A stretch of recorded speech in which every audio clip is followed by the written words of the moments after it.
Here's a secret. The biggest commonality in those world-famous authors is not their skill, but actually their mindset. And that's why in today's video, I'm going to be listing out 5 toxic writer mindsets that you must drop right now and 5 positive mindsets that you can adopt instead. First, we have the comparison trap, where you tend to think that my book is not as good as that XYZ book. You tend to compare yourself to other writers and criticize your writing based on their work. What you don't realize is that you are actually looking at the published version of their work and you have no idea how many times their work has been edited over and over again. It's very much like comparing raw ingredients of something to a well-prepared Michelin-starred dish. If a restaurant is serving you their delicacy, they're surely going to serve you the best version of it.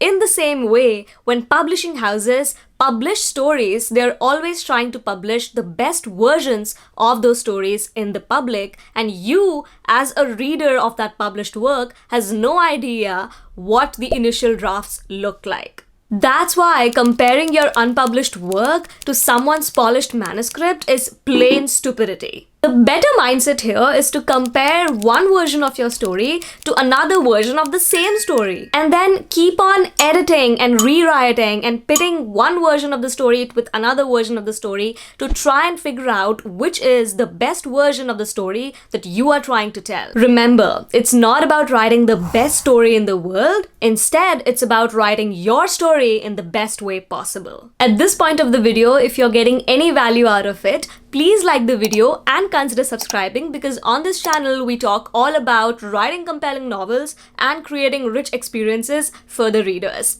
Moving on, my next toxic mindset that you need to drop is the review trap, where you tend to think, my book is bad because it got a bad review. Well, I'm happy to break it to you that reviews are for readers and not for writers. They're not meant to be feedback for you.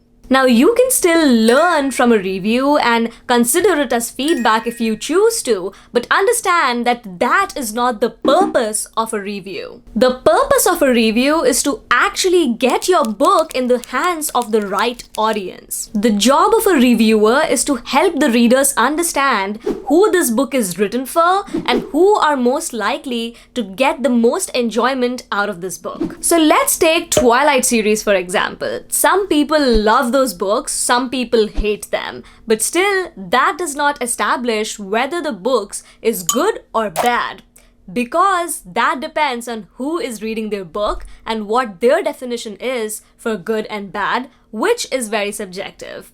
In simple words, what I'm trying to say is that don't fret yourself over the views of one person, one reviewer, or a few reviewers compared to the so many others who loved your book. Maybe, unfortunately, you're getting more bad reviews than the good reviews, but that only means that you are not reaching the right audience for that specific book. So the problem here is not with the writing, but with marketing and a lot of other factors which involve you taking your book and delivering it to the right audience. So here's the mindset shift. Instead of thinking, my book got a bad review because it is bad, you must be thinking, my book got a bad review because it hasn't reached the right audience yet. By the way, talking of Twilight, let me know what's your opinion of the series, because I would love to have a conversation about that. Next up, we have the talent trap, where you begin thinking that my writing is not good enough because I'm not talented enough. Yes, my friend, talent is just an overhyped, overrated excuse for all the artists who want to give up. I'm talking about the people who are born with the talent. That's just bullshit. Nobody is born with talent. You have to build that talent. And all those world-famous authors who became sensational practiced for ages and ages, day and night, before they reached where they are today. Let me tell you that overnight success is only an illusion, and that's because you only see what's there on the surface and you don't get to see the behind the scenes of everything that's happening in that author's life. And that's quite natural because people generally don't share their struggles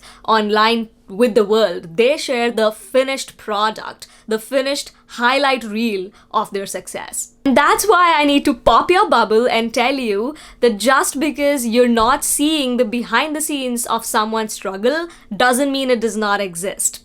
So here's the mindset shift. Instead of thinking, my writing is not good enough, I'm not talented enough, you need to start thinking that my writing is not good because I haven't practiced enough. And from now on, I'm going to start practicing so that I can build the talent I need.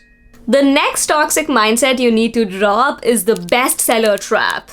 I faced this one when I published my debut novel. I thought, my book is bad because it did not become a bestseller. Okay, that's the stupidest thought I've ever had. No, I've had more stupid thoughts. But what I'm essentially trying to say is that every writer has this dream of writing a bestseller, of their work becoming the bestseller, myself included. But the problem arises when you try to associate the quality of your writing with that bestseller tag. And this, I cannot even start to tell you, is wrong on so many levels. That is simply because the bestseller tag depends not on your writing, but on sales and marketing, which depend on a million other factors. Now, I'm not trying to say that the books which become bestsellers have bad writing. Nope, not at all. I'm just trying to say that the bestseller tag depends on a lot of other metrics in addition to your writing.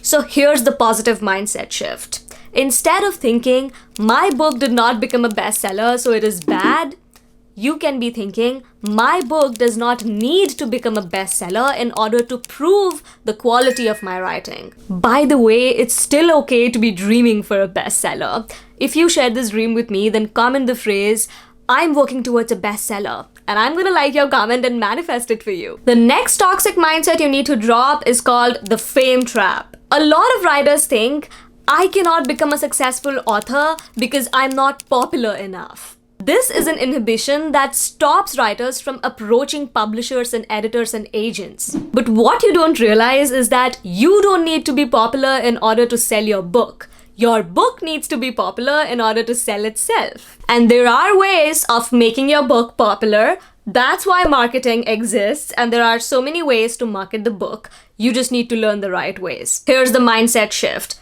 Instead of focusing on, I need to be popular in order to sell the book, you should be focusing on, I need to find the right marketing methods for this book to become popular among the right audience at the right time. Next up, we have the feedback trap, where you tend to think, I'm a bad writer because I got negative comments on a story. Okay, just to clarify, negative comments refers to getting feedback from your editors, beta readers, and anyone who has read your unpublished work. Because reviews are something that you get after your work is published, and as I said, that is for the readers. But feedback from editors and beta readers is made for the writer. And when you get negative feedback from editors and beta readers, you tend to think like this. You tend to think, I'm a bad writer because these people are saying so many bad things about my story. The sweet truth here is that just because you got bad comments on one story from your editor does not mean you're a bad writer. It just means that this specific story is not ready for the world to see yet. So you just need to work on that. Look at it this way. Your editors and beta readers are here for you to find the best version of this story and for you to package it in a way that you can present it to the world. You actually paid these people, these editors and beta readers, to understand what's not working in your story and to help you fix these issues in your work. So it makes no sense, absolutely no sense, if you get upset over something like that because, hello, you paid them, you hired them to do their job, and when they're doing it, you cannot sit in a corner and cry. Also, for the one moment, let's consider that this story is actually crap, that it is really so bad that you will never be able to present it to the world. Even in that case, what do you think is the worst that can happen? The only solution is to write another story. See, what you need to understand is that one story doesn't define your entire potential as a writer. It is only one piece among the millions you are worthy of writing. Alright, let me know in the comments if you found those mindset shifts helpful. Only legends would have noticed that there are actually 6 mindsets and not 5. Bonus content. I love you guys. Alright, if you like this video, I'm sure that you will love this video next. So make sure to check it out after this one. And also, thank you so much for watching. This is me, Srishti Rathour, signing off. I will see you next in this video right here. Until then, bye!